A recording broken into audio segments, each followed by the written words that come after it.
ഞങ്ങളുടെ സർക്കാർ, ഞങ്ങളുടെ മുഖ്യമന്ത്രി പരാതികൾ അറിയിച്ചെന്ന് അലോഷ്യസ് സേവ്യർ. മുഖ്യമന്ത്രി വി.ഡി. സതീശനുമായി കൂടിക്കാഴ്ച നടത്തി KSU സംസ്ഥാന പ്രസിഡന്റ് അലോഷ്യസ് സേവ്യർ. പ്ലീഡർ നിയമനവുമായി ബന്ധപ്പെട്ട എല്ലാ പരാതികളും ആശങ്കകളും മുഖ്യമന്ത്രി അറിയിച്ചതായി കൂടിക്കാഴ്ചയ്ക്ക് ശേഷം അലോഷ്യസ് സേവ്യർ മാധ്യമങ്ങളോട് പറഞ്ഞു. അനുകൂല തീരുമാനമെടുക്കുമെന്നാണ് പ്രതീക്ഷിക്കുന്നത്. മുഖ്യമന്ത്രി എല്ലാം ക്ഷമാപൂർവം കേട്ടു. KSUവിന്റെ കൂടി അധ്വാന ഫലമായാണ് ഈ സർക്കാർ അധികാരത്തിലേറിയത്. സർക്കാരുമായി KSU പോരിന് എന്നൊക്കെ പറയുന്നത് വാസ്തവ വിരുദ്ധമാണെന്നും പ്ലീഡർ നിയമന കാര്യത്തിൽ അന്തിമ തീരുമാനം സ്വീകരിക്കേണ്ടത് സർക്കാരാണെന്നും അലോഷ്യസ് പറഞ്ഞു. KSUവിന്റെ മുഴുവൻ ആശങ്കയും മുഖ്യമന്ത്രിയെ കണ്ട് അറിയിച്ചു. മുഖ്യമന്ത്രിയും അദ്ദേഹത്തോടൊപ്പമുള്ള മുഴുവൻ കോൺഗ്രസ് മന്ത്രിമാരും KSUവിലൂടെ കടന്നു വന്നവരാണ്.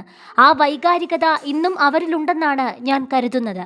പ്ലീഡർ നിയമനവുമായി ബന്ധപ്പെട്ട് ഞങ്ങൾക്ക് പറയാനുള്ള കാര്യങ്ങളെല്ലാം വ്യക്തമാക്കി. അന്തിമ തീരുമാനം സ്വീകരിക്കേണ്ടത് സർക്കാരാണ്. ജിയോണ ജെയിംസ് ലോ കോളേജിൽ SFI കാരിയായിരുന്നു. അതിനുശേഷവും അവർ ഇടതുപക്ഷ നിലപാടുകൾ തന്നെയാണ് സ്വീകരിച്ചു വന്നത്. അക്കാര്യം സർക്കാരിനോട് പറഞ്ഞിട്ടുണ്ട്. മുഖ്യമന്ത്രി അത് ക്ഷമാപൂർവം കേട്ടതിനാൽ അനുകൂല തീരുമാനമെടുക്കുമെന്നാണ് ഞങ്ങൾ പ്രതീക്ഷിക്കുന്നത്. പാർട്ടിയും വിഷയത്തിൽ ചർച്ച നടത്തിയിരുന്നു. സർക്കാരിനെയും മുഖ്യമന്ത്രിയെയും KSUവിന് പൂർണ്ണ വിശ്വാസമുണ്ട്. എല്ലാം ആ ലൈനിൽ മാത്രം കണ്ടാൽ മതി.